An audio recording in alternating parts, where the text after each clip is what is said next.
a los que todavía sobreviven y a los que luchan por un sindicalismo sano en el país. Gracias por estar con nosotros. Muchas gracias a usted, don Rafael.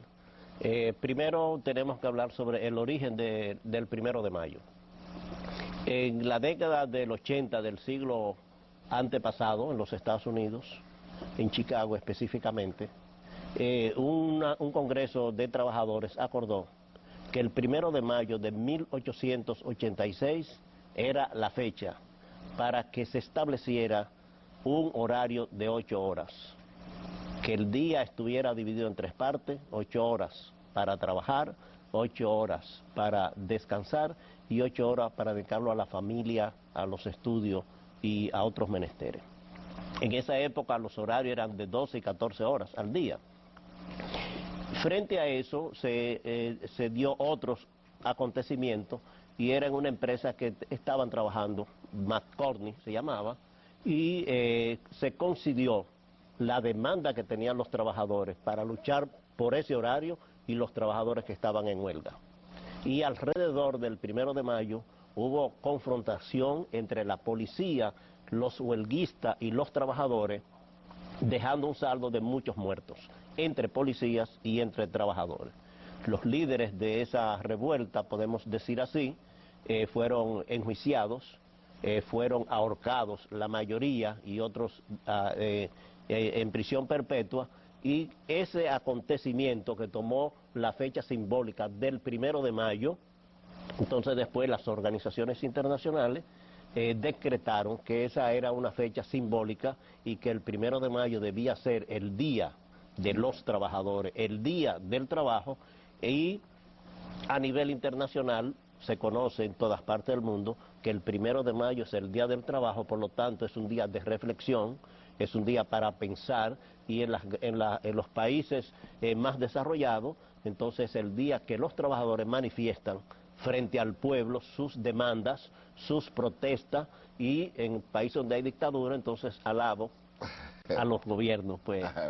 Pero siempre hay manifestaciones, es el día de la manifestación de los trabajadores y se recuerdan a los mártires de Chicago. Sí, eso explica el origen del surgimiento del día 1 de mayo como un acontecimiento mundial que se celebra simultáneamente en todos los países, exceptuando desde luego a Estados Unidos de América, porque la matanza de Chicago, como ha descrito nuestro invitado, se produjo en esa nación. Pero ellos habían ya acordado antes de eso que el Día del Trabajo en Estados Unidos era el primer lunes de septiembre. No es para rehuir la fecha, sino que ya lo habían establecido. Sí, pero si, no lo celebran el 1 de mayo. Pero si el sindicalismo mundial adopta el 1 de ellos no lo adoptaron, mayo, ellos lo debían adoptarlo, no. Pero obviamente era condenarse a sí mismo. Y ahí donde pasó el acontecimiento en Chicago, hay una estatua de los policías que pusieron el orden, pero no se habla nada de los trabajadores que fueron masacrados. Ajá, eso son ironías de la vida. Entonces, don José Gómez Cerda, no podía, entonces, aquí en la República Dominicana se celebraba en la época de Trujillo eso, y aprovechamos, si es posible, usted introduzca el surgimiento en la República Dominicana del sindicalismo como tal. Bueno, podemos decir que la labor de los trabajadores en la República Dominicana lo podemos dividir en 3 etapas. La primera etapa fue en la época antes de Trujillo. Era una época en la cual no había industria, no había un desarrollo, no había una clase empresarial organizada, y lo que existían eran gremios, eran mutualidades.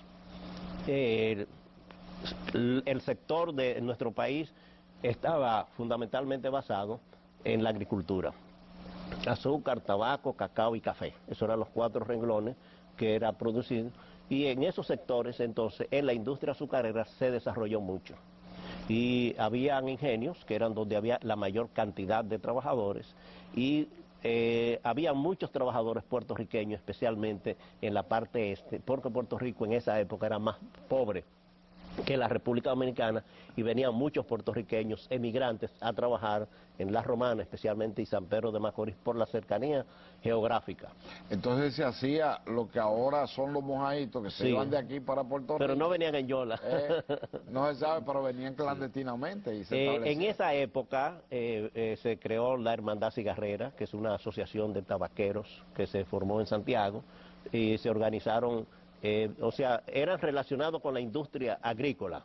Quiere decir que habían en los ingenios azucareros, que ya estaban desarrollados, eran empresas norteamericanas, y además de eso en la industria de tabaco, no tanto en café y cacao, porque ahí nunca los trabajadores se organizaron bien como se organizaron en la Hermandad Cigarrera, o sea, en la industria de los cigarros y en la industria azucarera.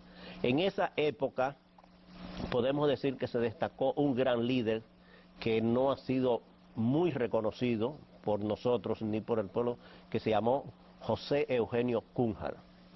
Cunhar era un organizador, era hijo de un alemán, nacido en Puerto Plata, y Cunhar organizó trabajadores en San Pedro de Macorís y organizó trabajadores en Puerto Plata.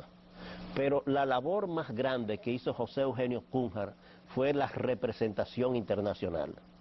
Él representó a la República Dominicana en el segundo congreso que hizo la Confederación Obrera Panamericana, COPA.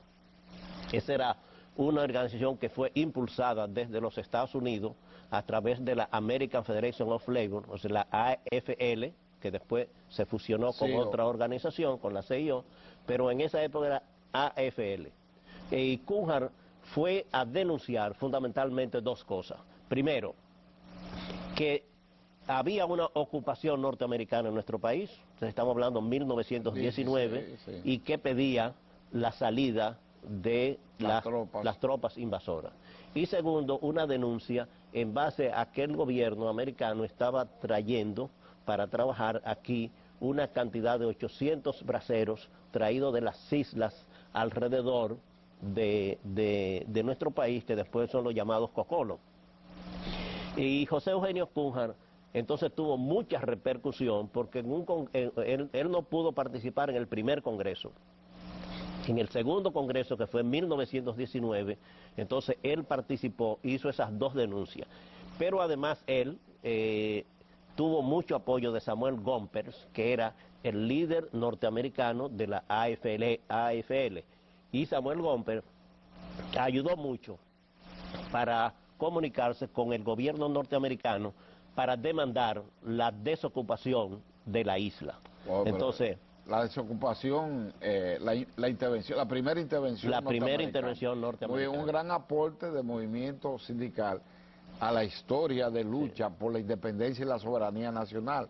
Es uno de los grandes aportes que en el primer segmento hace nuestro invitado, el licenciado José Gómez Cerda. Pero además Cunhar hizo otros aportes ahí. Sí, pero vamos a esos aportes, lo vamos a ver en el próximo segmento de este programa Momento de la Historia.